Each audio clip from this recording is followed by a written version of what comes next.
สุขสบายดีพ่อแม่พี่น้อง FC ที่หากแพงสมองสุบอนสู่ขู่สู่คน ยินดีต้อนรับทุกท่านเข้าสู่ส่องสบูซ่าแนวบ่ว่าทางฝั่งลาวฝั่งไทย หรือว่าทาง USA เนาะที่เขามารับเบิ่งรับชมในขณะนี้เนาะพี่น้องเนาะตอนนี้เฮาก็อยู่สุขศาลาพี่น้องเอ้ยอยู่ห้องหมอหน่อยสีสว่างไต่ค่ำมืดเลยยังไม่ได้เห็ดข่าวแรงพี่น้องเอ้ยสบายดีค่ำมืดยังไม่ได้กินข่าวแรงพากันมาหาคุณหมอมื้อนี้ป้าดวงบ่ได้ยามมื้อนี้หมอยิ้มคนสวยยามมื้อนี้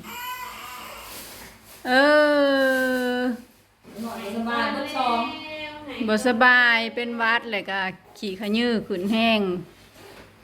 ยันมันลงปอด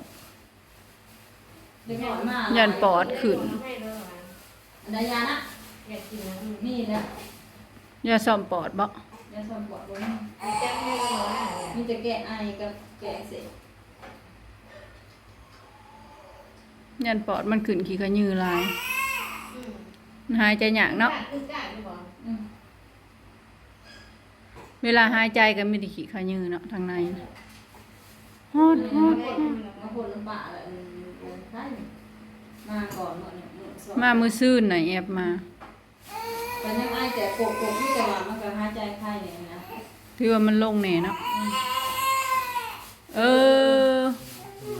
ข่าวแรงยังบ่ได้กินอาบน้ำให้แล้วก็ฮุบกันมาโลดได้นี่เบิ่งเพิ่นสิให้ห่มอยู่บ่บุน่ะ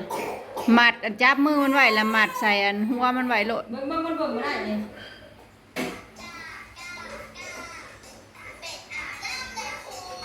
ได้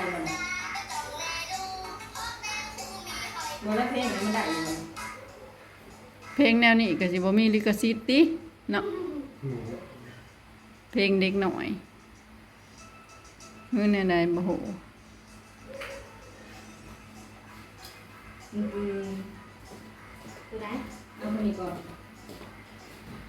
มื้อน่ะอีน่ะขึ้นแห้งมื้อนี้อีนี่ขึ้นแห้งใส่เนี่ยหมัดมีบ่เนี่ยหมัดหลบยางมีบ่เอาไว้คันเอามือจับเอาแล้วมันแกงหัวแล้วมันอยากหลุดได้โอ้คือหูแท้อุ้ยคือหูแท้อ่ะนั่นลงนั่นโอ้นั่นหนึ่งนั่นหนึ่งนั่นหนึ่งนั่นหนึ่งนั่นหนึ่ง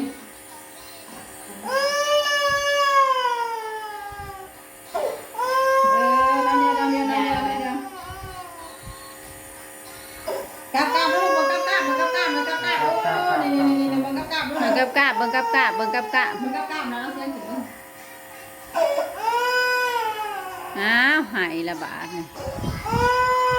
แอบเบิ่งบาทนี่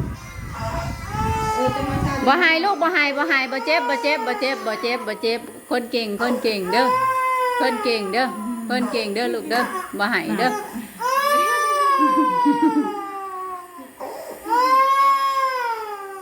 คนเก่งจักหน่อยก็เศร้าลูกจักหน่อยก็เศร้าเด้อหน่อยก็เศร้าเด้อหน่อยก็เศร้าเด้อหน่อยก็เศร้าลูกเด้อเศร้าเด้อหน่อยเด้อหายแล้วเป็นแหงขับปอดดีก็เอาเงินขึ้นเนี่ยให้ถึงแต่สู้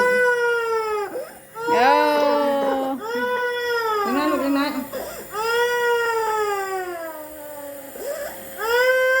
เอาสิหายนี่นะเศร้าบังดูเลยป้าไปหายเบิ้งสิตีหายเด้อไปหายอ้ำหน่อยฮะจักหน่อยเศร้าเด้อจักหน่อยเศร้าเด้อเด้อลูกเด้อบ่หายคนเก่งเป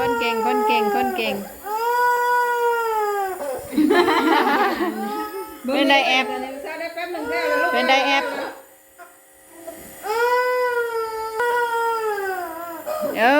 จักหน่อยก็แล้วนี่น่ะจักหน่อยก็แล้วลูกจักหน่อยก็แล้วก็ที่หายเลยนะไปตีโอ้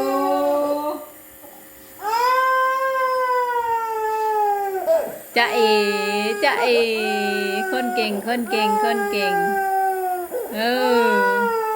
อ้าวไหายมันแห้งขาปอดไว้สูบเอาให้แห้ง โอ้ข้าว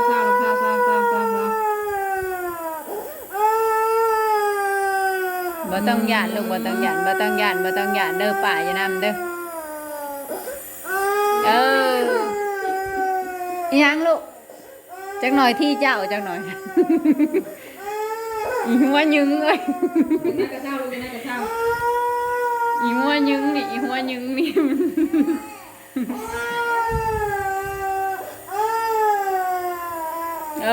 จักหน่อยเช้าเด้อจักหน่อยเช้าเด้อ เต้าหู้มาย่าน่ะ ตาหูมาเบิ่งยามบ่ เต้าหู้มานำไปอ้ำบ่นี่ โทบอกเต้าหูมา เก่งๆนี่เอาลักกี้กับมาเอาลักกี้กับมาบอกลักกี้กับมาบ่รู้น่ะ เต้าหูบ่ เต้าหู้กับมาลักกี้กับมาแล้วโลก เกลือขาบอกเต้าหูบ่ เบิดเลยเนาะ ยัง นั่งบ่ คิดว่าเพิ่งบ่ดีนะ มาสิจังน้อย มีถูกอะไรดี เบิดแล้วเบิดแล้วทั้งนี้ เรียนห้องเพราะว่ามันอยู่ก้นมันเลย บ่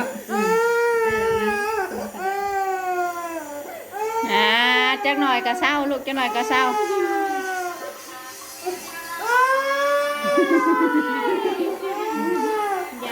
บ่เจ็บบ่เจ็บบ่เจ็บบ่เจ็บบ่เจ็บบ่เจ็บบ่เจ็บบ่เจ็บบ่เจ็บ เวลาน้ำตาไหลปอกๆอยู่เด้อกระเซ้าลูกเด้อกระเซ้าจักหน่อยก็แล้วจักหน่อยก็แล้วจักหน่อยก็แล้ว อุ้ยเต้าหู้มาเลยนะเต้าหู้มาเบิ่งให้กำลังใจเอาหนักอ้ำด้วยเด้อเด้อกระเซ้าลูกเด้อกระเซ้า คนเก่งคนเก่ง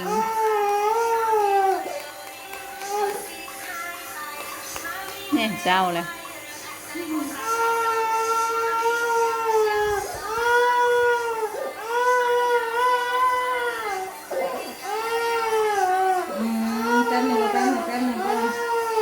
จักหน่อยเศร้าจักหน่อยเศร้าเด้อจักหน่อยเศร้าเด้อ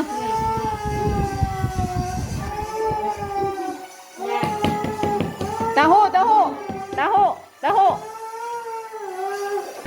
ไปไปกำลังใจเอื่อยไปคน เช้าสิให้นี่นะอุ้ย เต่าหูมาแล้วดูนะครับนำมาหน่อยมาเต่าหูนี่ไหม นั่นยังให้พรวะมันเศร้าเลย เต่าหูเอ้ยน้องเอ้ยมาทำหน่อยเด้อหน่อยเอาหน่อยอยู่เด้อเดี๋ยวหน่อยมาหา นั่นเต้าหู้มานี่นะปล่อยลูกบ่ด้วยไปด้วย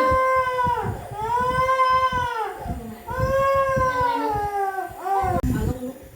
นะเอาเนี่ยนักการ ยับลงให้มันอยู่ดัง ไป มาแป๊บนึง ผมหน้าเอาลงตัวหน้า ง่ายพูดไปจัดเลย แม่เนี่ยหมดตัวเป็นยัง มืดแล้วดวงออกมามีอันหน่อยเลย มันมีอันน้อยเอาใจดีกับคนนั้นจะบนเน้นไหนก็ได้ไม่ว่าให้หายมันถือดังมากเลยก็ได้ ยันอีกได้ ตีนน่ะยันอีกได้ คือไม่เอา มีแห้งลายเลยเอาลง มือนะกาห่มห่อไปอยากได้ บังคาเดียว ใ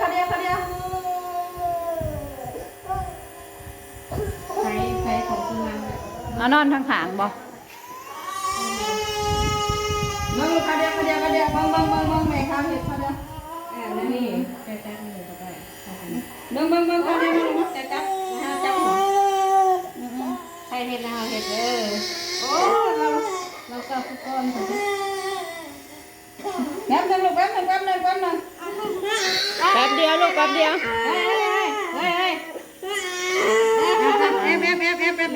แป๊บเดียวลูกแป๊บเดียวลูกแป๊บเดียวจังหน่อยแล้วลูกจังหน่อยแล้วโ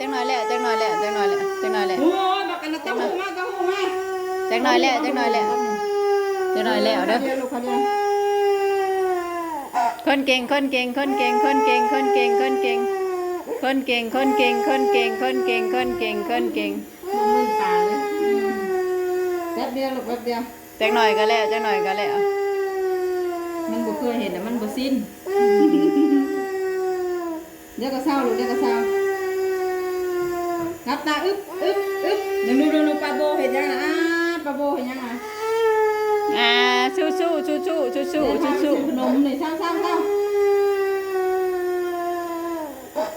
จักหน่อยแล้วลูกจักหน่อยแล้วจักหน่อยแล้วจักหน่อยแล้วสิบ่รับเลยบ่เนาะอันนิ่งน้อยนิ่งน้อยนิ่งน้อยนิ่งน้อยนิ่งน้อยอันนิ่งน้อยนิ่งน้อยนิ่งน้อยนิ่งน้อยนิ่งน้อยนิ่งน้อยนิ่งน้อยคนเก่งคนเก่งคนเก่งคนเก่งคนเก่งคนเก่งคนเก่งคนเก่งคนเก่งคนเก่งคนเก่งเนี่ยนั่น นี่อ่ำถึงเมื่อปลาละหายได้มาก อย่าให้เด้ออ้ำมันสิเมื่อปลาเลยเด้อฮะอ้ำเอ้ยถ่ายแอปนี่เด้ออ้ำเอ้ยถ่ายแอปนี่เด้ออ้ำเอ้ย แอปก่อนเด้อไอ้ว่าเขาถึงเมื่อปลา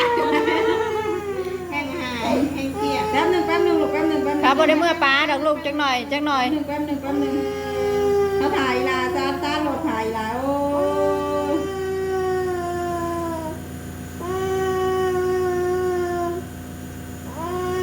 เดี๋ยว จักหน่อยก็แล้วลูกจักหน่อยก็แล้วจักหน่อยก็แล้วเด้อ โอ้ยน้ำตากับ โอ้ยบ่อยากให้ก็สิให้เฮ้ยคนอีหยังอันน่ะบ่อยากให้ก็สิเฮ็ดกะติให้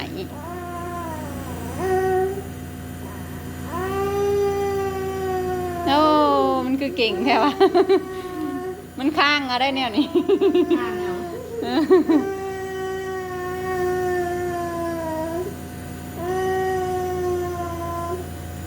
ยนิดหน่อยในบ้านเราจะมีมาขวดใหญ่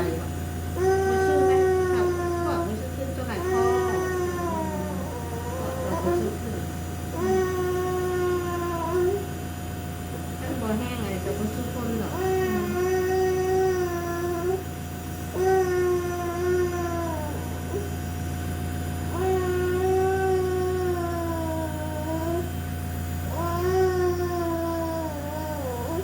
มันจะอย่างห้านะคือไอ้อะไรก็อย่างห้า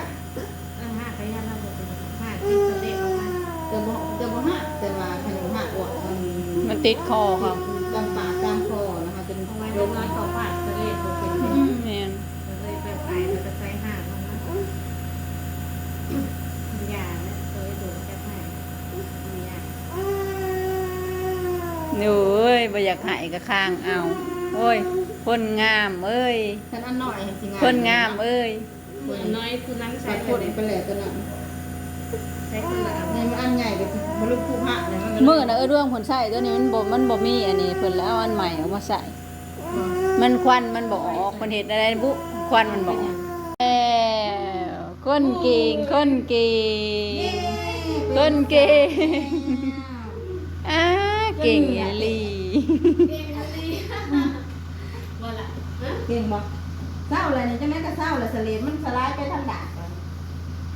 ให้จ่ายค่ายาบัดนี้เอาเงินใส่ เอาไปจ่ายค่าหม ยา อ ปลาหลวงแก้ให้เจ้าอย่าปลาหลวง แล้ว ไก่เลี้ยงเนาะ โอเคคลิปนี้ก็ไปแล้วพี่น้องเอ้ยพอกันใหม่คลิปหน้าเด้อไปแล้วบ๊ายบายบ๊ายบายบ๊ายบาย เราเอาลงบน บายบายไปก่อนเด้อ